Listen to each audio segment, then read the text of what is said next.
Good evening. Thank you so much for joining us. This is the main news on Camnet TV, coming to you live on Topstar, channel 106 on Kenstream app, on Facebook, Camnet TV, as well as on our YouTube channel, Camnet TV. Here are the top stories making headlines in our news tonight. NKOMBO dismisses claims of presidential ambitions. TEMCOS accuses teacher unions of failing their members. Police in MANSA re-apprehend 2 escapees following jailbreak. In international news, suicide bombing in Pakistan kills 6, including 4 children. And in sports news, CHAMANGA honors former coach WEDSON NYIRENDA. I will be back with the details shortly after this break. Immediate coverage of any breaking or latest news in Zambia and around the world on Camnet television, call the numbers on your screen.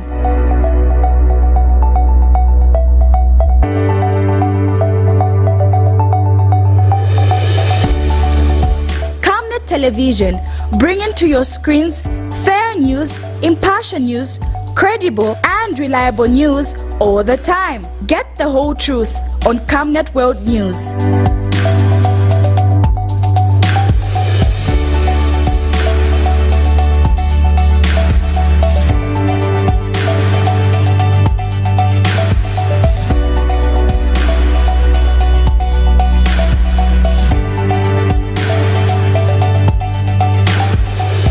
Camnet Television, not just another channel.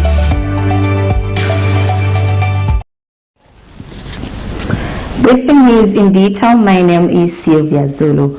Former Minister of Local Government and Rural Development, Gary NKOMBO, has refuted online reports suggesting that he intends to challenge Republican President Hakainde Hichilema for the presidency of the United Party for National Development, UPND. Speaking at police headquarters, where he formally lodged a complaint regarding the circulating misinformation, Mr. NKOMBO described the claims as unfounded and baseless, further urging the public to disregard the rumors, stating that they hold no merit. Mr. NKOMBO reaffirmed his loyalty to the UPND, emphasizing that he remains a committed and bona fide member of the party, with no intentions nor in the foreseeable future of contesting for its top leadership position.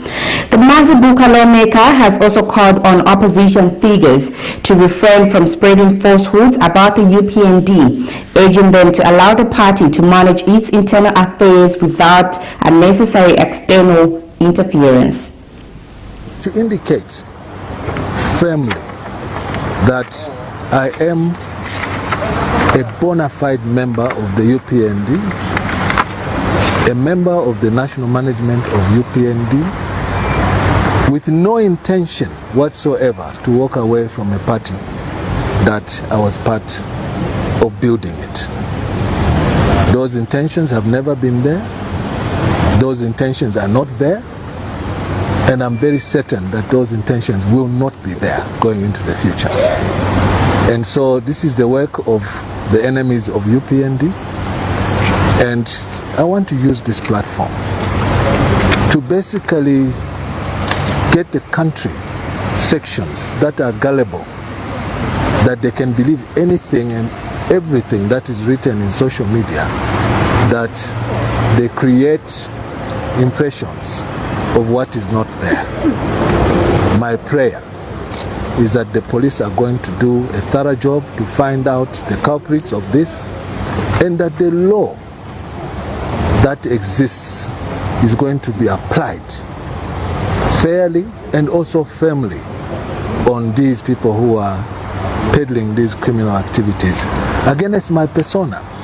And I want to state that there's total unfairness on their part, and that part of the reason why I have come to give this short statement is to assure members of my political party who may be swayed in this particular social media stuff that I remain solidly a member of the UPND.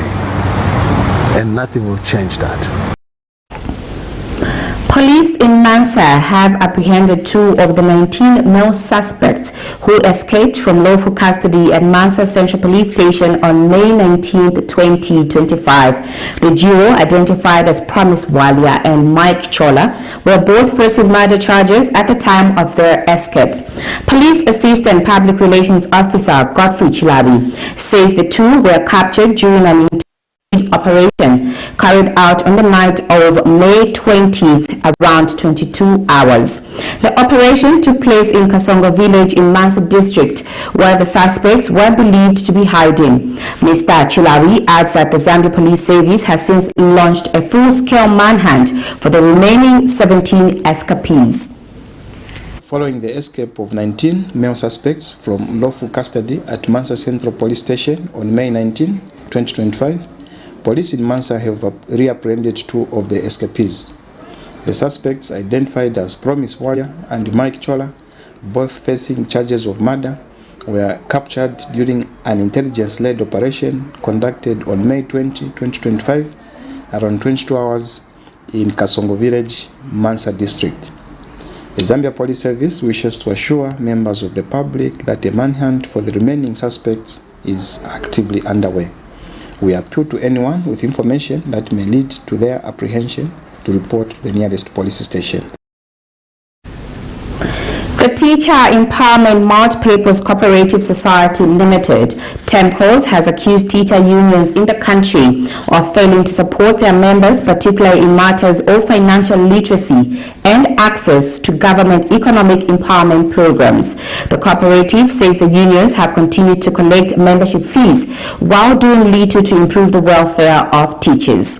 TEMCOS chairperson Joanne Chisala has expressed concern that nearly a year after raising similar issues, the financial and social struggles of teachers remain unchanged.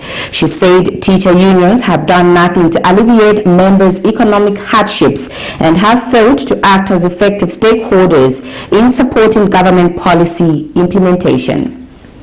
I find it highly regrettable that almost a year after we issued a press statement lamenting how teacher unions neglected their members and deliberately working against government, the financial and social plights of the teacher members remain the same.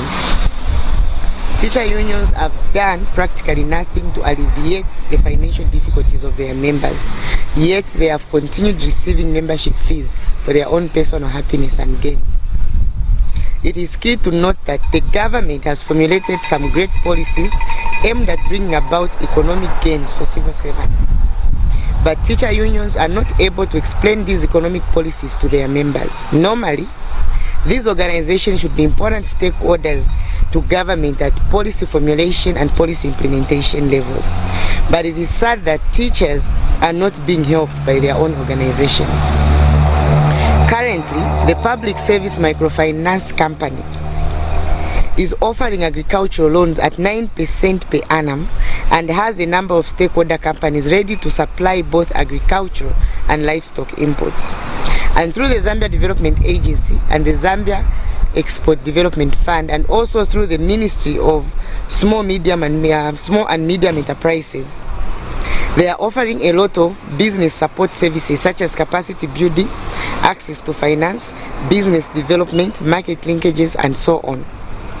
Through the Ministry of Agriculture and Livestock Services, we also find that the government has been offering training in livestock farming and also capacity building. Under the Ministry of Commerce and Industry, civil servants can get access to different trade projects both locally and internationally. On these and many other critical policies, teacher unions have really failed to meet their members for education. How will teachers get economic emancipation if those with a responsibility to educate them are not interested? It is high time that our teachers got together to challenge these union leaders on this and many other critical issues. Minister of Water Development and Sanitation, Engineer Collins Nzovu, has called on traditional leaders to work closely with the government in safeguarding the country's water resources from pollution. He made this appeal during a courtesy visit to Paramount Chief Chitimukulu at his palace in Mungwi district. where he emphasized the importance of traditional leadership in preserving natural water bodies, many of which are increasingly threatened by human activities. Engineer Nzovu expressed concern over the growing trend of pollution by some companies, warning that contamination of raw water sources compromises the quality of drinking water and poses serious public health risks. He urged traditional leaders to take a more active role in discouraging harmful practices within their chiefdoms and to promote environmental stewardships among their subjects. During the visit, the minister also delivered a goodwill message from President Hakainde Hichilema to Paramount Chief Chitimukulu following the chief's recent road traffic accident near Kapirimposhi. Engineer Nzovu said the president was deeply concerned upon hearing the news and relieved to learn that His Royal Highness had not sustained any injuries. In response, Paramount Chief Chitimukulu expressed gratitude for the president's and minister's concern and reaffirmed the traditional's leadership's commitment to collaborating with the government on national development matters. The Disability Rights Watch has called on the government through the Ministry of Education to integrate education technology into vocational training programs for persons with disabilities. The organization says such an approach is critical to promoting inclusivity and improving learning outcomes for differently abled individuals. Speaking in an interview with Camnet News, Disability Rights Watch Executive Director Wamundila Waliwa noted that the absence of appropriate educational technology in vocational institutions poses significant challenges, particularly for deaf, blind, and visually impaired learners. He emphasized that without accessible tools and resources, these individuals are unable to participate effectively in skills development programs. The curriculum is got two strands. It has got the academic and the vocational. We don't need to continuously stress on the academic. This is where we find that we've got a lot of persons with disabilities, including those without disabilities, on the street, because our system and our curriculum and our assessments have been based on the academic system, where if you needed to be employed, if you needed to go into colleges, there will always be this song of 5 O-levels including this, 5 O-levels including this, which is not good, especially for learners with disabilities. The vocational path is better for a lot of learners with disabilities, but it should be well covered in terms of edutech. How effective is their education going to be? And at the end of is it primary? They're supposed to be assessed. They're supposed to write an examination, which is compulsory. It's not going to be like these learners, they didn't learn in these subjects. It's going to be compulsory, meaning the children with disabilities, the learners that have not attained their quality of education, they are always going to be remaining behind. Their results will be poor. They are appealing that the government, even as they are introducing these new curriculum, the systems that they've brought in, education technology, inclusive education for all, they should consider like bringing every child at the same level at the same time, not other children to be remaining behind in terms of their academics, in terms of their skills and everything that concerns them. Stakeholders, especially the Ministry of Education, we want to ensure that you also commit to some of the things which are there in supporting children to have access to quality inclusive education. And through this global tech, which is EduTech, we can transform the life of many children with disabilities in Zambia and many other places. We know that education technology is an important element in terms of providing with children with disabilities, because it has certain tools which makes learning very feasible for most children with disabilities. Movement for Change and Equality spokesperson Happy Chongo has expressed concern over the ongoing constitutional amendment process, describing it as being driven more by the interest of the government in power than by the will of the people. Speaking to Camnet News, Mr. Chongo emphasized the need for constitutional reforms to reflect the culture, norms and aspirations of the Zambian people rather than serving short-term political interests.